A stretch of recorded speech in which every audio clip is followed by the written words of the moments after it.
Hey, Dan and Nikki. It is, oh, good Lord, the last Sunday in September of 2014. I don't know what date that is because I don't have to know. Um, obviously, things have been busy here. Busy at work, busy at play, lots of skiing, lots of golfing. I'm going to play. Um, just exchange Brazilian exchange student. I'm doing a lot of cooking of Brazilian foods. I mean, there's just a lot of stuff happening. And I find myself at bedtime, before I even know what's going on. I don't often have a lot of time in the evening. It's like go, go, go, go, go, and then it's bedtime. And then I get up and do the same thing again. So, and that's not a complaint at all, by the way. It's merely a recitation of fact. I kind of like it actually. Doing a lot of stuff. Today, let's see, what I do this weekend? Saturday morning I swam. Then Anina had a soccer game at 9. Picked Preston up at 10:30. Went in and baked quiche and replaced the fluorescent light at noon. No, at 11. And then I came home and did what? Oh, went water skiing when I was done with that. And then came home, made dinner, and we were supposed to play poker. I've got a group, we play poker once a month, once every couple months, but literally everybody but 2 people dogged out. So I actually had a night, inexplicably. So Beth and I and Anina watched a movie. We watched August in Osage County. Have you guys seen that? With Julia Roberts, Meryl Streep, Ewan McGregor, Benedict Cumberbatch, Sam Shepard. God, it was excellent. Really well done. I would love to see it. It's based on a play. I'd love to see that play. And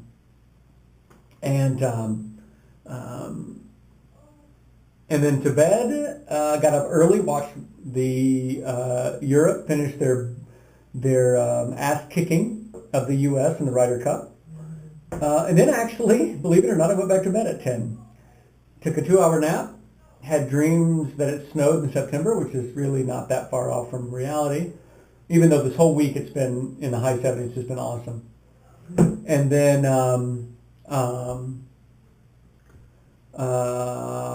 what did I do after that? Got up, went swimming at 1, came home, and started working on soffit, where we had the roof leak. I fixed that, replaced the soffit material. Started putting in an electric fence because Pip is jumping the fence now. And managed to drop the drill. And at this point, the drill had, this is my big 1/2-inch drill, electric drill. And it had a bit holder with a really small, like number 10, square tip bit on it. And I managed to drop it, and it went, let me see if I can show you. Somehow it dropped because I was up on a ladder, and Anina was holding the other side, and I dropped it, and it came down, literally, the bit of it came down, scratched here, and then literally went into, I'll show you over here, into like right here, and the bit sunk in about 1/4 of an inch. Obviously, we were holding plywood up at the time, so I couldn't exactly stop. I didn't really notice until we were done that my entire sock was soaked with blood. So it was really bleeding badly, so I ended up soaking that. And then we went back out, finished that, and then I taught Anina how to cook Brazilian beans, black beans, and how to grill chicken. We had dinner, and now here I am making videos. So it was a very busy weekend, which is good. I like being busy. The one thing I missed today, but one thing I did miss is Glenn texted me at about 4, said, "Hey, the water's like glass here. We should go barefooting." And unfortunately, I was busy getting ready to cook beans and soaking my foot, so I couldn't go. No, it's not that I couldn't go. Of course I could have gone. I chose not to go. There's a difference. So, Nikki, I thought it was hilarious that you, in one of your videos, said, well, gosh, here's my like 18th video, and I really don't have much to say because there's really no videos to respond to from you guys. I thought that was hilarious for a change. So good. It's about time you started shaming us into making more videos. The one of the things you talked about, Nikki, was the ALS challenge, and yeah, it is. I've actually, strangely enough, not gotten a single challenge for that. And it is one of those things where, how do these things get started and what motivates people to do it? I don't know. I think it should be something a little more interesting, like maybe cutting two holes 10 meters apart in the ice and then swimming from one hole to the next. Now that would be an ALS challenge. Not to mention we would probably, well, never mind. That would be rude to say that. So anyway, I did see the buckets of cold water, and I'm glad your kids enjoyed throwing that. And that is a 5-gallon bucket, Nikki. So Maddie, you're saying she's at Marist, happy. She's happy in school. When you're talking about the screenshots of the schedules, every school, you were saying that Maddie's in health, and you want to talk about probably a tremendous waste of her time.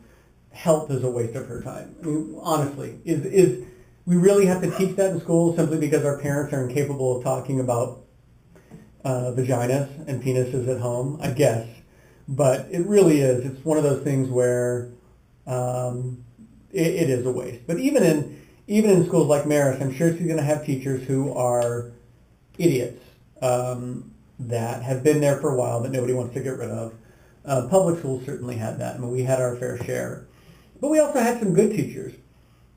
And I just don't think that we have to commit to one school full time. I don't think we should have to commit to one school full time. Because why would I want to make my kids sit through a class with, oh God, who taught driver's ed at Tumwater? Because he taught other things too, but I couldn't imagine sitting through his class, right? Dan, I'm sure you would probably throw Monsieur Snyder into that category, and probably deservedly so. So why can't we just send our kids to the high school for 2 or 3 classes and cherry pick and say, you know what, but this teacher's awesome. I want my kid to have this teacher because they're not only a good role model, but they teach the subject well. And I think there's a way to do that. We don't have to. I mean, that's essentially what Running Start, that's what they call it in Washington, right? I don't know what they call it in Oregon. In Minnesota, it's called PSEO, which is Post-Secondary Educational Option, I think. Anyway, where you can go take college classes. And so essentially, the plan for Marshall is to take, when he comes back, is to take college classes for the classes that he wants, and then to take those 1 or 2 high school classes that he wants to take because the teachers are good. So I'm not sure there's a school that is going to solve the educational problem for all of our children. 80% of it, 50% of it, 60% of it maybe, but not all of it. But I'm glad that Maddie is happy out at Marist, and that you feel like it's going to be, college prep, which it sounds like what you guys are looking for. And you know how we, feel about that, or probably do. College prep is not something that's on my mind because I actually don't really think that college is all that terribly important at 18. And once you get to 23 or 24, high school is not as relevant as it was when you're 18 years old and applying for school. So, obviously I feel like that what Duncan is doing is awesome. And, in terms of, you're right, maybe not getting a job at a Fortune 500 company, but in terms of being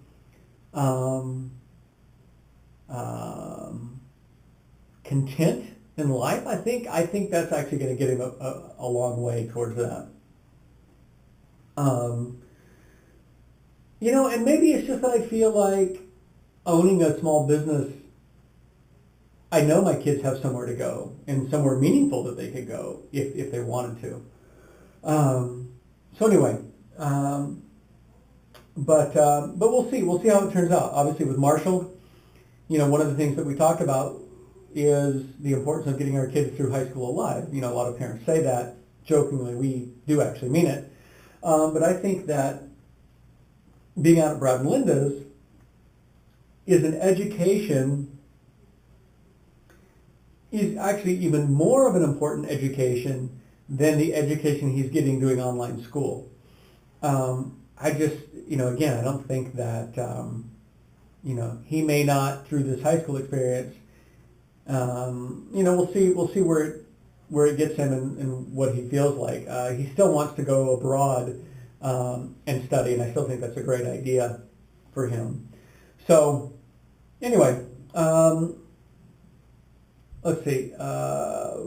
So what are your kids' plans, Nikki? Tell me, for Maddie and Tess, what is that? Is the plan for them to go to college? I'm assuming right out of high school. And where are they thinking of going, or what? Maybe it's still too early. I mean, what? Your oldest is a freshman, right? So, it's. I had an interesting conversation with one of my staff. She graduated from college last year, and she was looking at moving to Kansas City with her boyfriend. She decided for many reasons not to go. And I asked her if I could talk to her over the week. This was Friday when I saw her. And so we went back into my, not really an office, but space.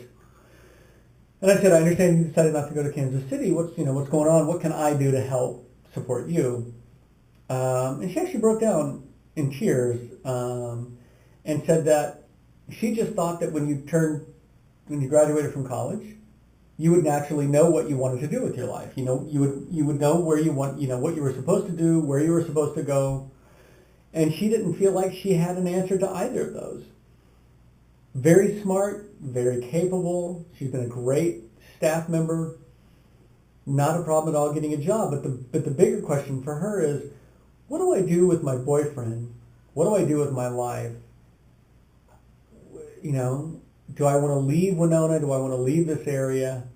And those are obviously really tough questions. Those are questions that we all had to answer. I mean, Nikki, I know you got your master's, and it's like, well, okay, now what do I do?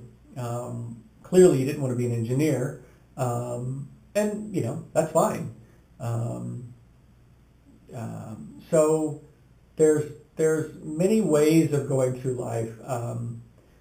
I think once upon a time we would graduate. I mean, even for me, I graduated from college and I thought, well, now what am I doing? What am I supposed to, I'm going to get married. That's what I'm supposed to do next.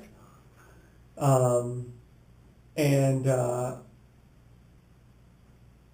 that, for me, that was okay. But, for a lot of kids these days, that's not something that's obvious. Oh, we go out, we find a mate, and we start that part of our life.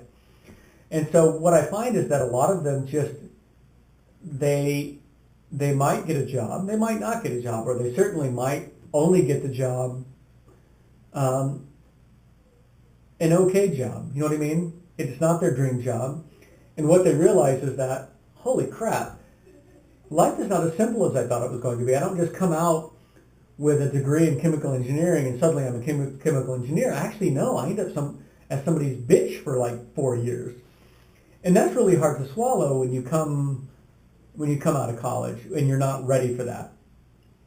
But, whether it's chemical engineering or, I'm talking with an 18-year-old who's about to go to college. He says, yeah, I think I want to be an editor. I really like to edit things. And I'm thinking, oh, Christ, good luck with that.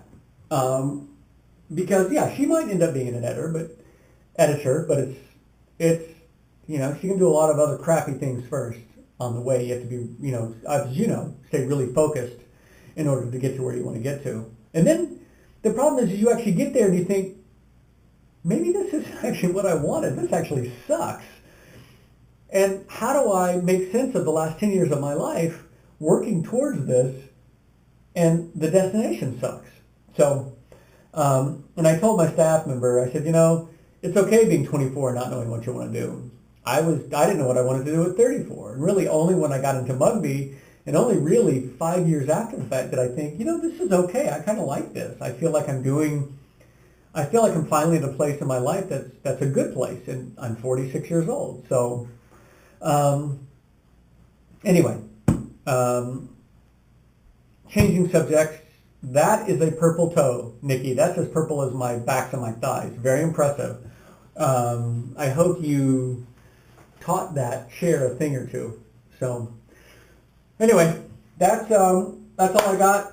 Nikki, I had on my notes, it says over. See that? Over. And I flipped it over, there's nothing there. So I don't know where my other notes went for your videos. So anyway, I hope you're playing golf. I've been playing every Friday with a friend of mine named Mike. We play right up the street here at the country club, the old country club. It was actually an interesting course because there were 9 holes built in 1920, and then in the 60s, Bobby Jones was out here designing Hazeltine up in Minneapolis. He actually came down and did a flyover of the property surrounding this 9 holes and drafted a design for the next 9 holes, and it was built based on Bobby Jones's design, which is cool. Or as they say, Robert Trench Jones. Anyway, but it's been nice playing up there every Friday morning. So we play. My friend Mike and I play max play. We play 2 9-hole rounds of max play, and we play for a soda and a candy bar. So big stakes, huge stakes, lots of fun. So anyway, that's all I got, and that's my story, and I am sticking to it.